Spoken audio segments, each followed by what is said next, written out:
ये वो दौर था जब यूपी में श्री प्रकाश शुक्ला के शूटआउट के बाद गुंडे बदमाश नए सिरे से पनप रहे थे। लेकिन 2003 के आते आते यूपी में माफिया राज एक बार फिर से उरूज पर था। पूरब में मुख्तार अंसारी और ब्रजेश सिंह की बादशाहत कायम हो गई थी, तो लखनऊ में अजीत सिंह और अखिलेश प्रताप सिंह की तूती बोलती थी। रेलवे और पीडब्ल्यूडी के ठेकों को लेकर एक बार फिर वर्चस्व की लड़ाई तेज हो गई थी और माफिया की इसी जंग में उभरा एक नया नाम, कालिया, रमेश कालिया।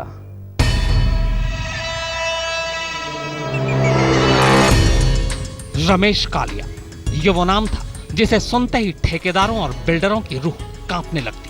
दरअसल छोटी मोटी वारदातों को अंजाम देने वाले रमेश ने साल 2003 में अचानक जैसे गियर ही बदल लिया था। अब उसकी नजरें सिर्फ जमीन पर थी, खासकर उन जमीन पर जिनमें कोई लफड़ा होता। वह ऐसी जमीन पर कब्जा करता और रास्ते में जो भी आता उसे ढेर कर देता।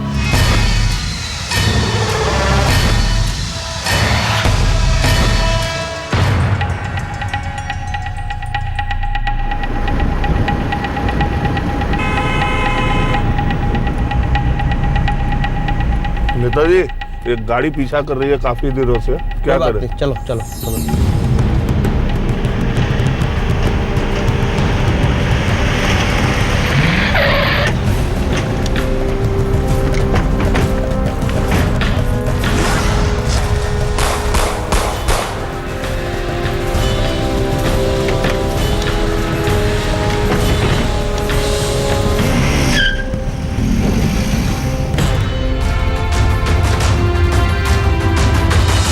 रमेश कालिया 2004 के दौर में लखनऊ का सबसे बड़ा माफिया डॉन था और उसका आतंक इतना ज़्यादा था कि किसी की हिम्मत भी नहीं पड़ती थी कि उसके अगेंस्ट कोई कहे। यह वो वक्त था जब यूपी में समाजवादी पार्टी की सरकार थी और तब मुख्यमंत्री मुलायम सिंह यादव के सामने सबसे बड़ी चुनौती थी प्रदेश की कानून व्यवस्था, खासकर राजधानी लखनऊ की, क्योंकि कालिया ने उन दिनों पूरे उत्तर प्रदेश में अपना टेरर पैदा कर रखा था। और तभी मुलायम सिंह यादव ने एक अहम फैसला लिया।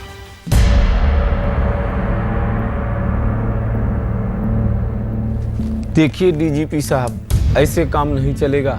बड़ी शिकायतें आ रही हैं, माफिया सक्रिय हो गए हैं, इनको काबू में करिए, नहीं तो बहुत बड़ा नुकसान होगा। सर, निर्देश तो जारी कर दिए गए हैं, सभी माफियाओं को चिन्हित भी कर दिया है और सभी को जेल भेजने और तड़ी पार करने की पूरी तैयारी है। डीजीपी साहब, लेकिन हम लखनऊ का क्या करें? आए दिन जगह जगह गोलीबारी, खून खराबा हो रहा है। सर, यहाँ तो कोई तेज तर्रार अफसर ही तैनात करना पड़ेगा। नाम आप बताइए, हम कोई दखल नहीं देंगे, जो भी है उसे छूट दो, लेकिन ये सब बंद होना चाहिए। तो फिर मुजफ्फरनगर से नवनीत को बुला लेते हैं। ये आदेश कल ही जारी करवा दो। जी सर।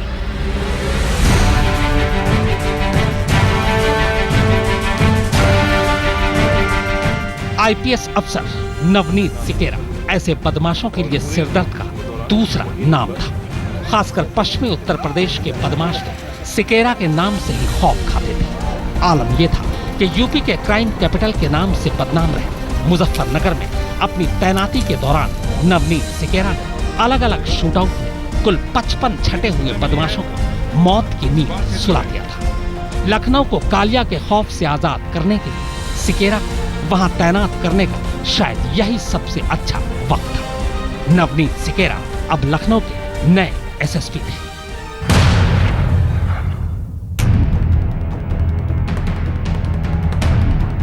जैसा कि आप लोग जानते हैं, लखनऊ में अपराधी बेखौफ घूम रहे हैं। अब वक्त आ गया है कि आप अपनी पिस्तौल बाहर निकाल लें। जंग लग रहा है इन हथियारों में। जी सर, लेकिन क्या?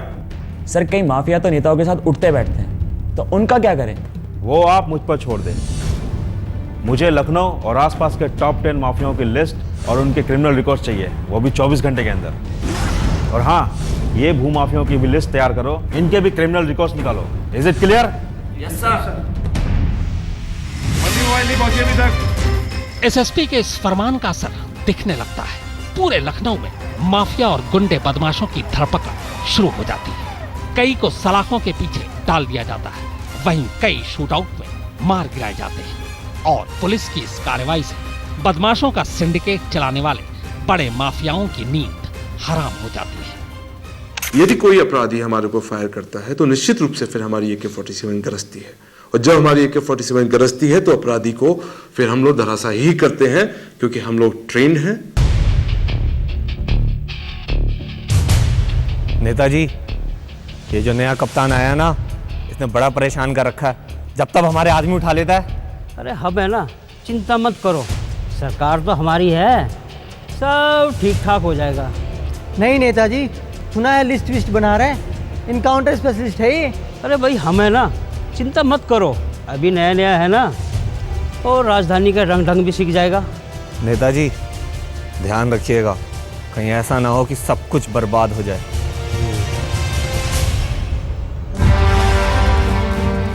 ये वो दौर था जब लखनऊ में अजीत सिंह का सिक्का चलता था। खासकर रेलवे के ठेकों पर तो अजीत और उसके लोगों का एक छत्र राज था। किसी की हिम्मत नहीं होती कि वो अजीत के खिलाफ चूं भी कर सके, लेकिन एक शख्स था जिससे अजीत भी डरता था, और वो नाम था रमेश यादव उर्फ रमेश कालिया।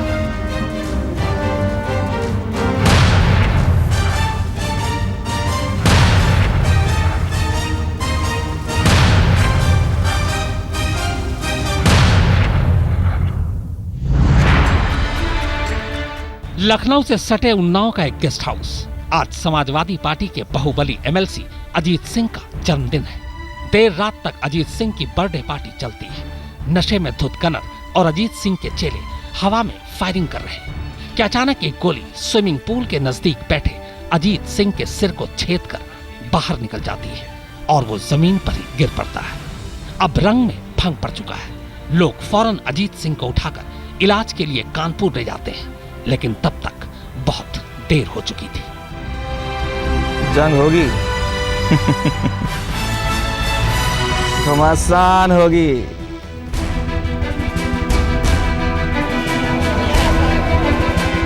चूंकि यह कत्ल सत्ताधारी समाजवादी पार्टी के MLC का था, लिहाजा अजीत सिंह की मौत की खबर आग की तरह पूरे सूबे में फैल जाती है। मुख्यमंत्री मुलायम सिंह यादव खुद अजीत सिंह की अंतिम यात्रा में शामिल हो गए। यह हाई प्रोफाइल मर्डर सियासी गलियारों में भूचाल ला देता है।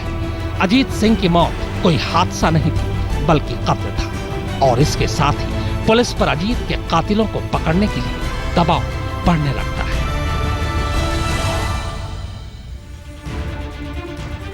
चूंकि अजीत सिंह की दुश्मनी रमेश कालिया से थी, लिहाजा पुलिस रमेश कालिया के खिलाफ कत्ल का मामला दर्ज कर उसकी तलाश में जोरों शोर से जुट जाती है। यूपी पुलिस रमेश कालिया के खिलाफ खुफिया ऑपरेशन की तैयारी करती है, ऑपरेशन कालिया। कौन है ये कालिया? इसका इतिहास, भूगोल, मूवमेंट, इसके गैंग के हर मेंबर की डिटेल चाहिए, वो भी 1 घंटे के अंदर। सर बेहद चालाक है ये, सिम बदल बदल के मोबाइल यूज करता है, और सर नेता लोगों से भी इसकी जान पहचान है। तुम उसकी चिंता छोड़ो, इसकी और इसके साथियों की एक्टिविटी पर नजर रखो। जी सर।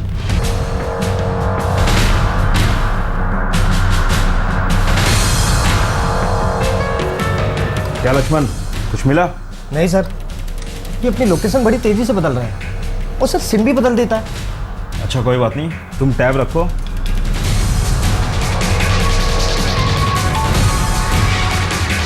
सर काले की पोजीशन उन्नाव दिख रही है।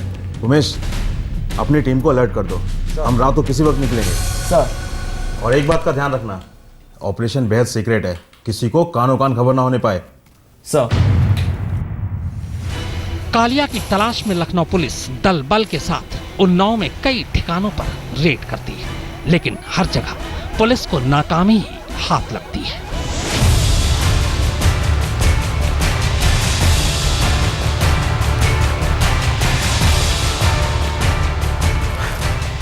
निकल गया साला। थोड़ा सा चूक गया सर। कोई बात नहीं, भाग कर जाएगा कहां साला। अच्छा तुम एक काम करो, उस मुखबिर को उठवा लो, वही देगा कालिया का पता।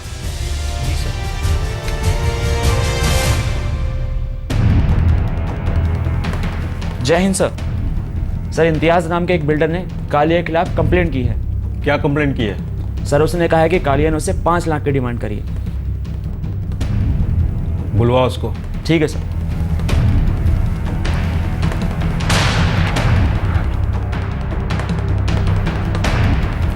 आइए आइए इम्तियाज भाई, बैठिए।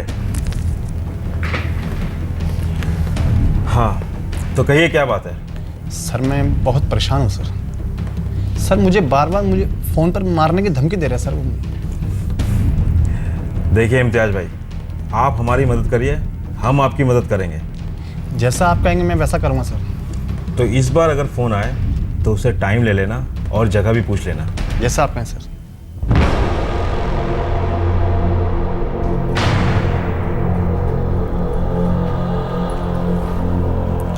कैसे हो इम्तियाज मियाँ? ठीक हूँ भाई। पैसों का इंतजाम हो गया क्या? भाई अभी तो 1 लाख तो तैयार हैं, बाकी थोड़ा वक्त दीजिए भाई।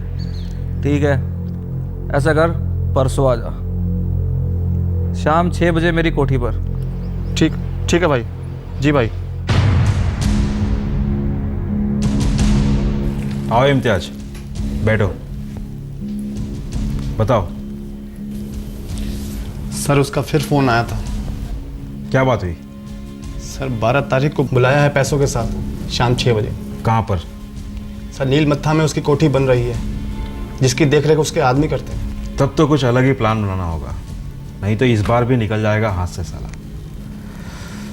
चलो तुम डरना मत, हम तुम्हारे साथ साथ रहेंगे। जी सर।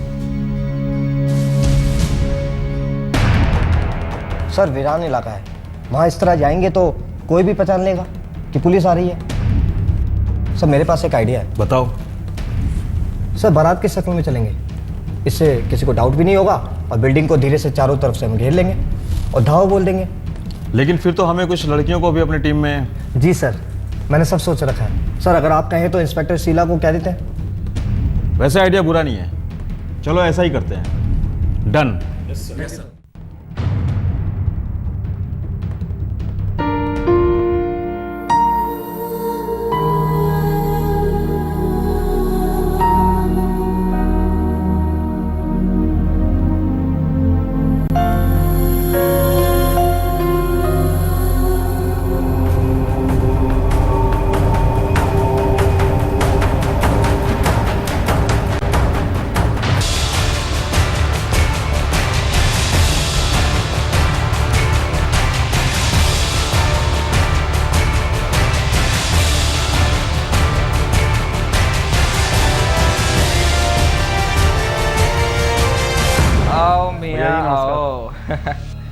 क्या लाए हो? भैया जी अभी तो मैं थोड़ा ही इंतजाम कर पाया, गुस्ताखी माफ। कितना है बे? भैया जी 40 है। मतलब? 40,000 भैया जी, बाकी इंतजाम मैं बहुत जल्द ही करके जो आपको दूंगा। अबे साले कुत्ते हैं, क्या समझा हैं? ठीक दे रहा है मेरे को, चल निकल।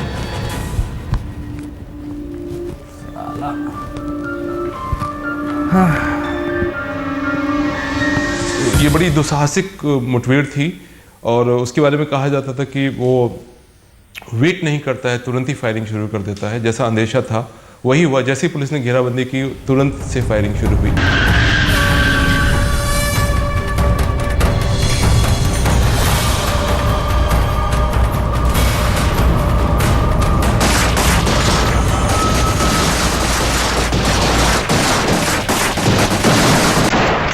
बारातियों के भेष में आई पुलिस और कालिया एंड कंपनी के बीच ये आखिरी शूटआउट था। करीब 20 मिनट तक चला ये खौफनाक शूटआउट वैसे तो 2 पुलिस वालों को भी जख्मी कर गया, लेकिन इस शूटआउट ने कालिया का आतंक हमेशा हमेशा के लिए खत्म कर दिया।